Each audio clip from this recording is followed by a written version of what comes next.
Let's see the analysis of LTIMindtree Ltd. Let's learn about the company.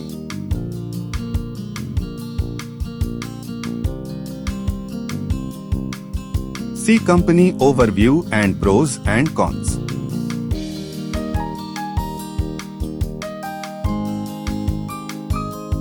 See its quarterly results.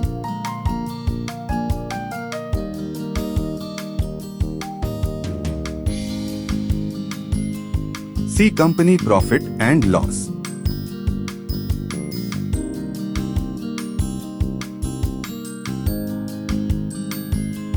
Compounded sales and profit growth. Stock price CAGR. Return on equity. See its balance sheet.